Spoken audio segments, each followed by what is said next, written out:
Welcome to The Explainer. You know, we're always told to just work harder, right? But what if the real secret isn't working harder, but thinking smarter? Or maybe just differently? Today, we're going to dive into something called the Seven Sigma Mindset. It's this idea about how to be a sparrow in a world that's just jam-packed with pigeons. And it all starts with this one question. It came from a super simple observation at a train station in Paris, of all places. But this question, it's the key. It's what unlocks a totally new way of looking at problems, at challenges, at all the opportunities in our lives. All right, let's get right into it.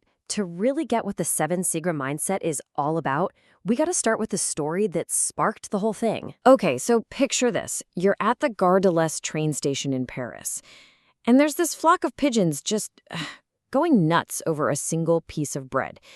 They're all doing the exact same thing, pecking like crazy, shoving each other, just hoping to get one tiny little crumb. Sound familiar? It's a perfect picture of how we often tackle problems, isn't it? We just try to do the same old thing, but harder. But then, right in the middle of all this chaos, something totally different happens.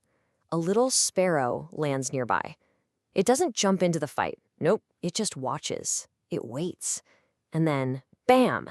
At the perfect moment, it swoops in, snags the entire piece of bread, and just flies off. The pigeons are left there totally clueless. See, the sparrow didn't play the pigeons' game. It changed the game entirely. And that right there, that's the core of these two mindsets. You've got pigeon thinking, which is all about making the current strategy better. You know, peck faster, be more efficient. Then you've got sparrow thinking. That's about zooming out, seeing the whole picture, questioning the rules of the game, and finding a totally different way to grab the prize. So why are we so often the pigeons in this story? I mean, why do we do that? Well, it turns out those pigeons were stuck in something psychologists call habitual thinking. And get this, it's pretty much the default operating system for our brains. Habitual thinking is basically our brain on autopilot. It's what makes us repeat thoughts and actions that, seem to work in the past. And look, this is great for efficiency and safety. You don't want to have to relearn how to brush your teeth every single morning, right? But there's a downside. It builds this mental cage around us. We become experts at pecking faster, but we're completely blind to totally new and maybe way better solutions. And this isn't just a personal thing. In the business world, this whole pigeon-style drive for efficiency has a name: Six Sigma. It's all about getting rid of any variation to get predictable, almost perfect results. The Seven Sigma mindset, though, it's the total opposite. It's the sparrow taking flight. It's not trying to get rid of differences. It's actively looking for them, embracing them, because that's where you find the really innovative answers. Okay, but how does this mental cage actually stop you from thinking creatively? Like in a real-world way? Well, let's try a classic puzzle. It's a perfect way to see this trap in action. So here it is, the famous 9-circle puzzle. The rules are pretty simple.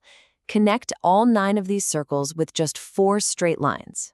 Oh, and you can't lift your pen off the paper. Now, almost everyone who tries this makes the same critical mistake. They assume the lines have to stay inside that little imaginary box the circles make. But the solution, well, it forces you to break a rule that was never even there in the first place. To connect all the dots, you have to draw your lines way outside the box that you just assumed existed. It's literally out-of-the-box thinking. It just goes to show the limitation was all in your head. And that's the whole point, right? The puzzle's instructions never ever said, stay inside the box. Our own habitual thinking just made that rule up. The limits weren't part of the problem, they were part of our own minds. So just how deep does this habitual thinking go? Well, some research from Nature Communications gives us a pretty staggering number. Turns out the average person has something like 6,200 distinct thoughts every single day. And here's the kicker. This is where you see how deep the trap really is. Out of those 6,200 thoughts, a crazy 95% of them are habitual. They're the same thoughts we had yesterday, just running on a loop. That leaves this tiny 5% sliver for any kind of original or free thinking. We are basically, by default, living our lives in the pigeon's loop. Okay, so if habitual thinking is the cage we're stuck in, then free thinking is the key to getting out. This is how we learn to break free. It's how we start thinking less like a pigeon and a whole lot more like that clever sparrow. So what is free thinking? Well, it's the ability to just drop our old mental maps, to see the world as it actually is, which is, full of new possibilities. It's all about being open-minded. It's about questioning our own assumptions and exploring new ideas without being chained to those old ways of doing things. And the perks of this? They go way beyond just solving brain teasers. Thinking freely genuinely boosts your own personal satisfaction, your sense of freedom. It leads to actual, real-world innovation. And here's something cool. It's physically rewarding. It can release dopamine, that pleasure chemical, and kick you into that amazing flow state. It unlocks potential you probably didn't even know you had. So how do we actually do it? How do we break free? Well, the 7 Sigma framework gives us a practical roadmap. It does this by pointing out the 6 specific mental traps that keep us locked in that cage. Okay, this chart here pretty much lays out the whole framework. On the left, you've got the 6 traps of habitual thinking, and on the right, the way to break free. Let's just walk through a couple. First, there's thought villainizing. You know this one.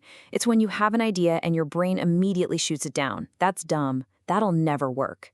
The sparrow's move, see the positive intention behind it. Just treat the thought as neutral for a second and see where it goes.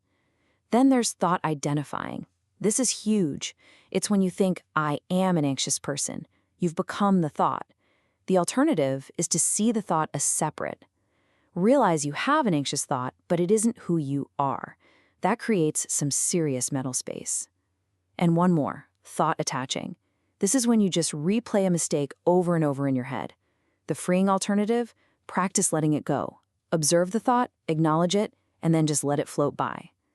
Each one of these pairings is a real practical tool to help you shift from pigeon to sparrow. Now, this is super important. The goal here is not to be a sparrow 100% of the time. Can you imagine a world with no pigeons? It'd be totally inefficient, absolute chaos. The real art, the real wisdom, is in finding the balance. And that leads us to the most important question, really. When should you be a pigeon and when should you be a sparrow? The 7 Sigma mindset isn't about blowing up all your habits. No, it's about building the wisdom to know which kind of thinking is right for the moment you're in. So here's the rule of thumb. You want to be a pigeon when you need efficiency, safety, and reliability. Things like driving your car or doing your taxes. You want those on autopilot. But you need to be a sparrow when it's time for innovation. When the old solutions just aren't cutting it anymore, or when you just feel completely and utterly stuck. That's your cue. That's when you need a breakthrough. And that kind of brings us to the big takeaway here. Your life, your career, your personal challenges, they're all full of these little breadcrumbs. So the final question I want to leave you with is this. Are you just going to keep pecking harder at them, hoping for a different result? Or are you ready to look up, see the whole picture, and find a brand new way to fly?